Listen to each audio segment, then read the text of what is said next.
Hi everyone, this is Ramandeep and welcome back to your academy that is High Aims Academy।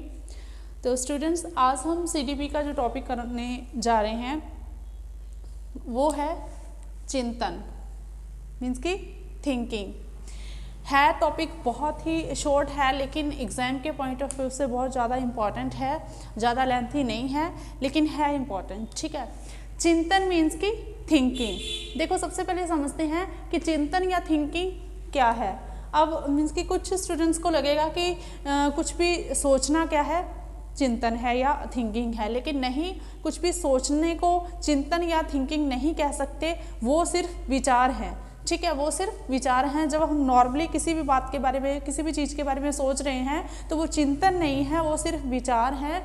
चिंतन या thinking क्या है कि जब आप चीज़ों को डीपली, गहन रूप से एनालाइज कर रहे हो, डीपली एनालाइज कर रहे हो, गहन रूप से, विस्तृत रूप से उन पे सोच रहे हो, तो वो क्या है, वो क्या कहलाएगा, चिंतन। जब आप चीज़ों पे, किसी चीज़ पे, किसी थिंग पे डीपली एनालाइज करते हो तो वो थिंकिंग है। नॉर्मली चीज़ों को सोचना सिर्फ विचार है। किसी चीज़ पे गहन तरीके से, गहन रूप से उसको सोचना, समझना, वो क्या है, थिंकिंग है। अब जो थिंकिंग है, चिंतन है, उसके 5 टाइप्स हैं। प्रत्यक्षात्मक चिंतन, परसेप्चुअल थिंकिंग, कल्पनात्मक चिंतन, इमेजिनेटिव थिंकिंग, अपसारी चिंतन, डाइवर्जेंट थिंकिंग, अभिसारी चिंतन, कन्वर्जेंट थिंकिंग एंड लास्ट आलोचनात्मक चिंतन, क्रिटिसिज्म थिंकिंग। ठीक है, अब क्या है कि जो एग्ज़ाम में क्वेश्चन कैसे आता है कि आपको क्या है कि एक स्टेटमेंट गिवन होगी और आपको मीन्स कि ये देखना है कि वो किस टाइप का चिंतन है, वो किस टाइप की थिंकिंग है। सबसे पहले ये समझते हैं कि प्रत्यक्षात्मक चिंतन क्या है। प्रत्यक्षात्मक, देखो प्रत्यक्षात्मक मीन्स कि जो चीज़ें प्रत्यक्ष रूप से सामने घटित हो रही हैं, मीन्स कि सामने घटित हो रही चीज़ों पे जब आप सोच रहे हो, थिंकिंग कर रहे हो, तो वो क्या है, प्रत्यक्षात्मक चिंतन, परसेप्चुअल थिंकिंग। जो आपके सामने हो रहा है, फॉर एग्जांपल कि आपके सामने कोई दुर्घटना, कोई एक्सीडेंट हो गया है और आप उस पर सोच रहे हो, तो वो किस टाइप की थिंकिंग है, वो है परसेप्चुअल थिंकिंग। ठीक है, नेक्स्ट है कल्पनात्मक चिंतन। कल्पना मीन्स की इमेजिनेशन। कल्पनात्मक चिंतन, इमेजिनेटिव थिंकिंग क्या है कि जब आप क्या है कि सिर्फ सोच रहे हो लेकिन वो वास्तविकता नहीं है। जब आप सिर्फ सोच रहे हो, वो वास्तविकता नहीं है, सिर्फ आप इमेजिन कर रहे हो, कल्पना कर रहे हो। फॉर एग्जांपल एक स्टूडेंट है, उसका कोई एग्ज़ाम क्लियर हो गया है, तो वो क्या है कि अपने माइंड में सोच रहा है कि हाँ मेरा एग्ज़ाम क्लियर हो गया, मुझे जॉब मिल जाएगी, फिर ये हो जाएगा, वो हो जाएगा। ठीक है, तो वो क्या कर रहा है कि सिर्फ कल्पना कर रहा है, सिर्फ इमेजिन कर रहा है। तो उस टाइप की थिंकिंग क्या कहलाएगी बच्चे, कल्पनात्मक चिंतन या इमेजिनेटिव थिंकिंग। ठीक है, नेक्स्ट है अपसारी। देखो जो अपसारी और अभिसारी एग्ज़ाम के पॉइंट ऑफ व्यू से बहुत ज़्यादा इम्पॉर्टेंट हैं, क्योंकि हर बार अपसारी या अपसारी चिंतन, डाइवर्जेंट थिंकिंग, अभिसारी चिंतन, कन्वर्जेंट थिंकिंग, इन दोनों से क्या है कि हर बार आपको एग्ज़ाम में क्वेश्चन देखने को मिलेगा ही मिलेगा। मीन्स कि पीछे मीन्स कि अपसारी और अभिसारी से बहुत बार एग्ज़ाम में क्वेश्चन आया हुआ है, टेट एग्ज़ाम्स में।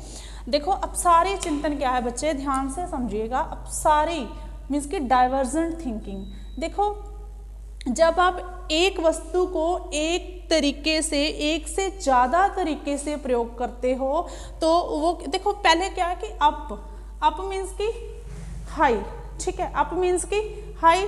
ठीक है, अप को, अप से आप ध्यान रखोगे, अप मीन्स की हाई लेवल पे। ठीक है, तो क्या है कि जब किसी एक प्रॉब्लम का एक से अधिक तरीके से सल्यूशन आप कर पा रहे हो, तो वो क्या है, अपसारी चिंतन। किसी एक चीज़ का, किसी एक थिंग का एक से ज़्यादा तरीक़ों से आप यूज़ कर पा रहे हो, ज़्यादा तरीके से आप किसी चीज़ का, किसी प्रॉब्लम का सल्यूशन निकाल पा रहे हो, तो वो क्या है, अपसारी चिंतन।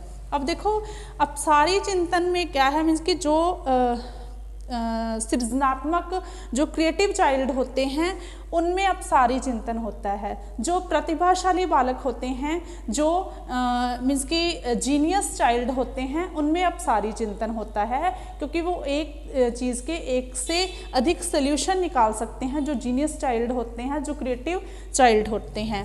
तो जो है मीन्स कि जिनमें सृजनात्मकता होती है, जो जीनियस होते हैं, उनमें अपसारी चिंतन पाया जाता है।